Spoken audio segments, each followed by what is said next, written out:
Welcome to today's deep dive. Okay. We're going to step back in time, All right. way back, Okay. to the world of ancient Israel. All right. Our source material, excerpts from Leviticus Chapter 9, from the King James Version of the Bible. Okay. We'll also be looking at commentary by Matthew Henry Right. from 1710. Wow. It's the 8th day after the Israelites set up the tabernacle, Uh-huh. and Aaron, their newly appointed high priest, Right. is about to perform his very first sacrifices. Oh, wow. The fate of the whole community hinges on whether God accepts his offerings. Talk about pressure. Right. Yeah. No pressure. Right. No pressure at all. We're going to break down not just the steps of the ritual, Okay. but also what it all meant for those present Right. and what it might still mean for us today. What's really fascinating here is that this isn't just some personal, private moment of prayer. Right. This is a huge public event. Yeah. A carefully choreographed Totally. spectacle that's meant to establish a relationship between the entire community Wow. and God. And you're not kidding about the choreography. No. The sheer number of sacrifices is mind-blowing. It really is. We're talking Yeah. a young calf, Okay. a ram, Uh-huh. a kid of the goats, Oh, wow. another calf and lamb, a bullock. Wow. And the list goes on. Yeah. Each animal has a specific purpose, too. Right. Some are sin offerings. Uh-huh. Some are burnt offerings. Okay. Some are peace offerings. Interesting. It's a lot to take in, It was a lot to take in for the Israelites, too, I'm sure. I'm sure. But these sacrifices weren't just like empty rituals. Yeah. They were about atonement, about cleansing the people Right. and Aaron himself from their sins. Can you expand on that a little? Sure. What did atonement mean to the Israelites? Well, they believed that their very survival, Wow. their relationship with God, Uh, depended on being cleansed of wrongdoing. Oh, wow. The sacrifices were a very tangible way right. of seeking forgiveness Uh-huh. and restoring that right relationship. You know, it's interesting to think about rituals we have today, Yeah. even if they're not religious, where we symbolically try to set things right or start fresh. Interesting. Apologies. Uh-huh. Acts of service. Okay. Maybe even something like New Year's resolutions. Right. It's like this innate human need to make amends and find peace. That's a great connection. Yeah. Yeah. It seems this desire to cleanse or purify ourselves Uh-huh. goes beyond any one time period or culture. Absolutely. So back to Leviticus. Okay. We've got all these animals, Right. different types of offerings, Yeah. and a very specific order to the whole thing. Oh, wow. It's not just about throwing something on the altar and hoping to the best. Exactly. The Perfect. details are important. Yeah. The way the animals are prepared, the parts that are burned, Right. where the blood is sprinkled, Yeah. all of these actions carry meaning. Okay. For example, a sin offering was meant to specifically address wrongdoing, while a burnt offering was more about demonstrating complete devotion to God Oh, wow. and the order. Yeah. That underscored the idea that atonement was the foundation for everything else. And what about the role of Aaron's sons in all of this? Oh, right. They're actively involved. Yes. Which seems to suggest it's not just about Aaron as an individual, Uh-huh.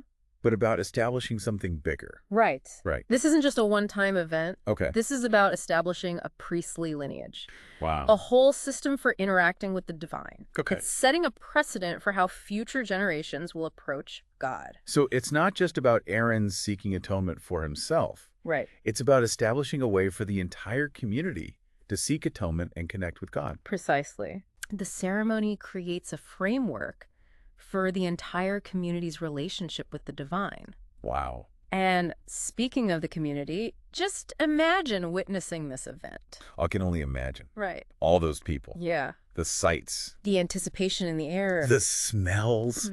This must have been a pretty intense experience. Absolutely. Yeah. And it all builds towards this incredible climax. You're talking about the fire from heaven, right? I am. Talk about a dramatic moment. Oh, yeah. That would definitely get my attention. It certainly got the attention of the Israelites. Right. Picture this. Aaron has performed all the prescribed rituals. Okay. The offerings are laid out on the altar, and suddenly fire descends from the sky Wow. and consumes them. Wow, what a powerful image. It was meant to be powerful. Yeah. This was the ultimate sign that God had accepted the sacrifices. Wow. It was a confirmation of the covenant, the agreement between God and the people, and their reaction, a mix of awe and relief. Oh, wow. They shout for joy and fall on their faces. Yeah. Can you blame them? I'm starting to understand why this story has resonated for so long. Yeah. It's not just a dry account of a ritual. Right. It's about seeking forgiveness, connecting with something greater than yourself, Yeah. and finding hope and reassurance in the face of uncertainty. Exactly. Right. And what makes this particular chapter of Leviticus so compelling is how it weaves together the physical act of sacrifice with deeper, more symbolic ideas about atonement and reconciliation. It was about more than just going through the motions. Much more. Okay, good. And that's where things get really interesting. Okay. We're going to bring in some commentary from Matthew Henry, who, writing in the 18th century, saw this event in Leviticus as foreshadowing something even bigger. Okay, I'm intrigued. Yeah. Let's dive into that. What did Henry see in this story that goes beyond the literal events? Well, he saw a connection to the sacrifice of Jesus. Yeah. He believed that these Old Testament offerings, in a way, were pointing towards Christ's sacrifice. Right. Which, according to Christian belief, ultimately did away with the need for animal sacrifices. So we're seeing a shift from physical sacrifice to a more spiritual understanding of atonement. Exactly. But does that mean the work is over? Not at all. Oh, okay. Henry argues that there's still a role for the priest, both then and now. Okay. For us, he says, the sacrifices are spiritual.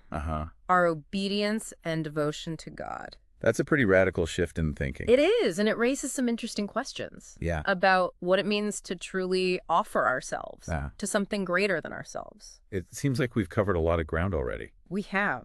We've gone from elaborate rituals to deep theological concepts. And it's fascinating to see how these ideas connect across time and cultures. It really is. It really is remarkable how much is packed into this one chapter of Leviticus. Yeah. We've got ritual, symbolism, theological debates, and even connections to modern day experiences. You know, it's making me think about all those detailed instructions. Yeah. For the sacrifices. Right. It's not just offer a sacrifice. Right. It's which parts of the animal to burn, where to sprinkle the blood, the precise order of events. Right. It's almost like a divine recipe. And there's a reason for that level of detail.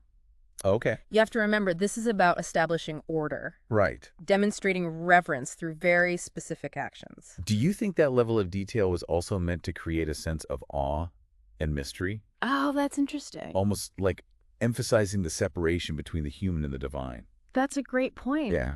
The Israelites didn't have the same scientific understanding of the world that we do today. To them, these rituals were a way to interact with forces they couldn't fully comprehend. Right. And that sense of mystery was likely a big part of their power. It's fascinating how something that might seem so archaic to us today was for them a way to understand their place in the universe. Absolutely. And it wasn't just about the individual either. Right. The sacrifices were a way for the entire community to participate in this act of seeking atonement and connecting with God. Okay, so we've talked about the sacrifices. Right. But what about the role of the priests in all of this? Oh, yeah. We've got Aaron and his sons. Right. They're clearly the ones mediating between the people and God. But what does that really mean in practice? Well, you can think of them as the designated experts. Okay. They're not just randomly selected individuals. Okay. They undergo purification rituals. They're anointed with oil. Right. They're wearing special garments. Oh. All of this signifies their set-apart status. Oh. They're the bridge between the earthly and the divine. So they're almost like living symbols themselves, embodying that connection. Exactly. And because of that, their actions and their words carry a special weight. Right. They're not just performing tasks. Right. They're enacting a sacred drama with huge implications for the entire community. It's kind of like watching a play. Yeah. But this is real life for the Israelites. Right. This is their connection to God. Yes, and there are real-world consequences. Oh, wow. For getting it wrong. Right. Remember that fire from heaven? Yeah. That wasn't just for show. Right. If the offerings hadn't been consumed, it would have been seen as a sign of God's rejection. Oh, wow. And who knows what might have happened. Okay, talk about a high-stakes performance review. I know, right? I can only imagine the pressure Aaron must have felt going into this whole thing. There's a fascinating tension here. Oh, okay. On the one hand, you've got the people relying on the priest to intercede for them, to make sure the sacrifices are done right. But on the other hand, the priest himself is beholden to God, subject to the same divine judgment. It makes you think about the nature of leadership, doesn't it? It does. Whether you're a priest in ancient Israel or a leader today, true authority comes from a sense of accountability. Both to those you serve and to a higher purpose. That's a really insightful point. It's a delicate balance. And the consequences of failure are incredibly high. Speaking of accountability, I'm curious about how the Israelites would have viewed this concept of a covenant between themselves and God. You're right. I mean, was it seen as a kind of contract? That's a good question. And it gets to the heart of what the Old Testament is all about. It wasn't just a set of rules. It was a story about a relationship, a bond between God and humanity. And yes, you could say that covenant had elements of a contract. The Israelites believed that if they held up their end of the bargain, if they followed God's laws and sought atonement for their wrongdoing, then they would be blessed and protected. So these rituals, as elaborate as they might seem to us, were a way of maintaining that relationship and staying in God's good graces. Exactly. And it's important to remember that for them, this wasn't just some abstract theological idea. They believed their very survival depended on it. Wow. Their crops, their health, their victories in battle, everything was seen as connected to their standing with God. It really makes you appreciate the sheer power these rituals must have held for them. And the thing is, even though the specifics might seem foreign to us, those underlying themes of seeking forgiveness, making amends, and finding a sense of connection to something larger than yourself. Those are still things that resonate with people today. You know, you're right. We may not have fiery displays from the sky. Or animal sacrifices. But we still grapple with those same questions. About our place in the world, how to live a good life, and how to find meaning and purpose. It's the human condition. That longing for connection, for understanding, for something that goes beyond the material world. And speaking of connecting to something larger than ourselves, Matthew Henry's commentary offers a really interesting perspective on that. He saw these sacrifices in Leviticus as foreshadowing Christ's sacrifice. And a shift towards a more spiritual understanding of atonement. Yes, and that's a key point for many Christians. For them, the Old Testament takes on a whole new layer of meaning. When viewed through the lens of the New Testament. Those animal sacrifices aren't just about appeasing an angry God.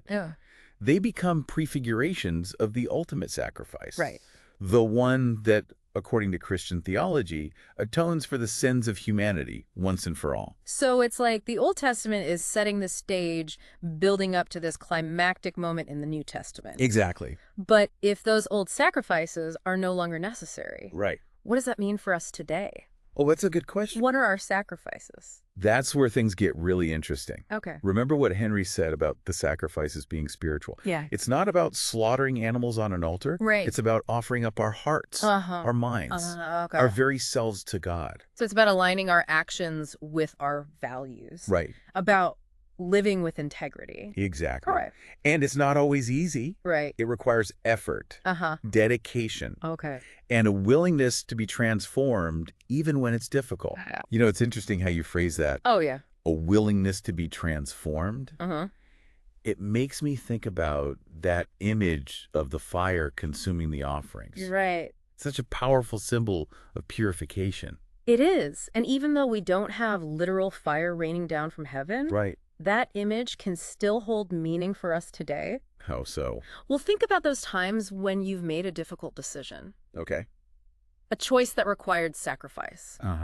Maybe it meant letting go of something you cared about. Right. Or stepping outside of your comfort zone. And even though it was hard, Yeah. Afterward, you felt a sense of peace, Right. a sense of knowing you had done the right thing. Yes, I can definitely relate to that. Right. It's almost like a confirmation, a sign that you're on the right path. Right. Even if you don't have a pillar of fire to guide you. Exactly. Right. And those moments of inner peace, those can be powerful signs that we're living in accordance with something larger than ourselves. Right. Maybe we call it God. Maybe we call it our conscience. Right. Or maybe we don't give it a name at all. Right.